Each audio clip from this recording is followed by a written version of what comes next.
Hello, welcome to Lemon Steers, where we talk anything and everything entertainment. I'm, of course, Lemon himself, Zeke Lemon, and that was Crash. That was off to the corner there. And this is my review for The Marvels, the latest installment into the MCU. But before we get into that, let's get the house clean out of the way, shall we? I'm going to need you to leave a like, comment below, let me know your thoughts of The Marvels. And, of course, hit that subscribe button as that helps me grow into my YouTube career. Now, with all that out of the way, let's get into the review. So, to begin this review, we're going to begin with, everyone else's thoughts on the movie, because typically when it comes to doing reviews, I always try to avoid all the people that I follow for movie reviews until after I see the movie and do my review, or read any reviews or thoughts on it, because I don't want to be self-implemented. I don't know if that's the word. I don't want any pre-thoughts going into the movie, for a lack of a better word. I just want to go into the movie as blind as possible to give the movie as fair a shot as anything. However, with a Marvel movie, that's almost impossible to do, especially with one like The Marvels, where, Captain Marvel was so beloved when it first came out from a certain crowd. But hey, those came out, and even some people that I truly respect, they didn't like the movie as well. So I was like, dang, don't think I'm going to enjoy this one. And I gotta say, after watching the movie, I don't get it. I don't get why everyone really hates this. Now look, is this the greatest movie of all time? No. Is this the greatest Marvel movie of all time? No. Hell, is it a top 10 Marvel movie of all time? No, it's not. It's not in the top 10. And it's probably not even the top 15. However, it's right there in the middle. Like, I'm not going to put this in the bottom 10. I'm not going to put this in the bottom 15. I don't know how many movies and TV shows we're in now, but we're at least in the 30s, flirting with the 40s. And I got to say, it's right there within like 15 or 16 in my ranking of everything overall. And that's just me without ranking everything. And it really starts off with Iman Vellani as I'm sorry if I'm butchering her last name, as Kamala Khan in Miss Marvel. She is the price of admission alone.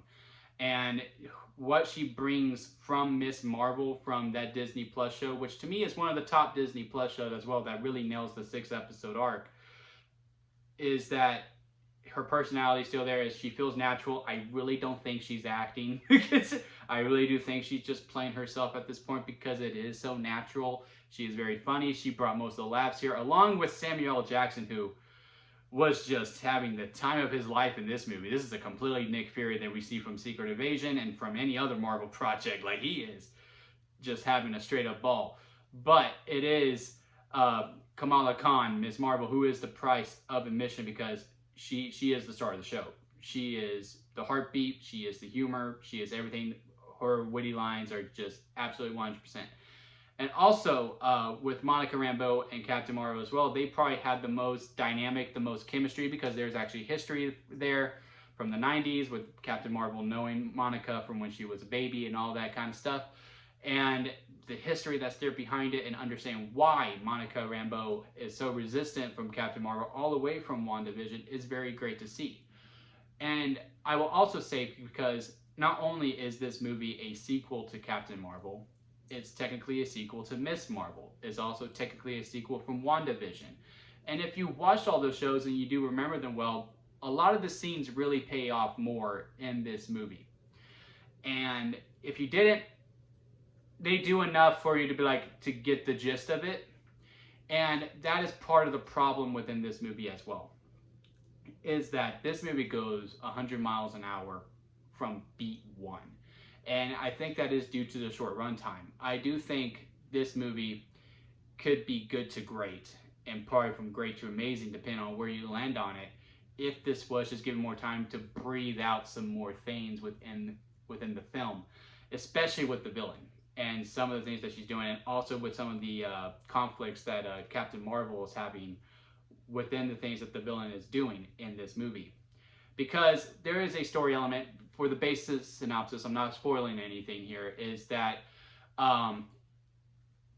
someone from Captain Marvel's home planet, or Hala, from the very first movie, is wanting revenge. And she's targeting these places to bring back energy that deliberately attacks Captain Marvel and affects her in some way. And within these attacks that are happening on these planets that you see, because we do travel from planet to planet, this is all shown in the trailers, I'm not spoiling anything for you,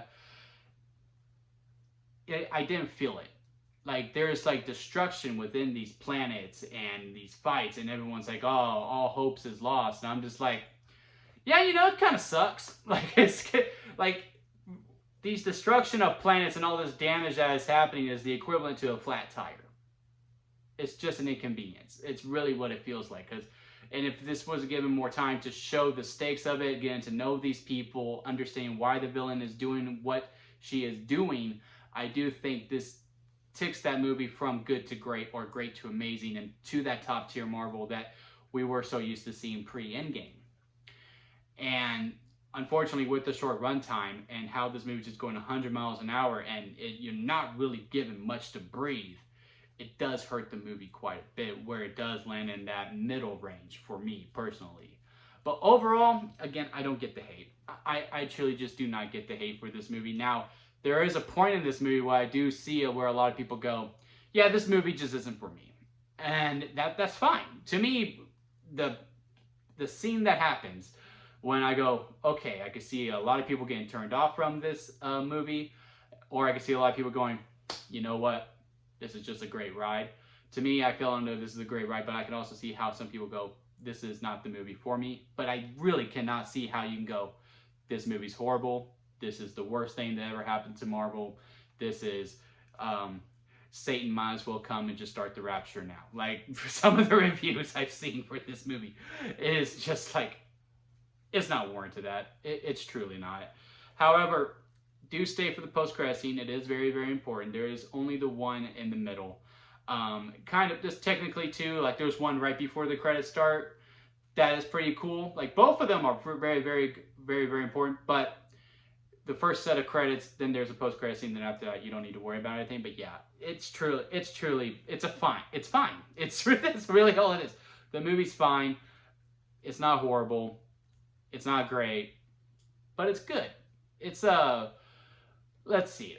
It's like the equivalent to, you know, like Burger King or Whataburger here in Texas. Not the best burger, but it's a good burger. So yeah, let me know what y'all thought of the Marvels down in the comment section below. Let's have a nice conversation about it. And until next time, guys, I'll see you here at Lemon Studios.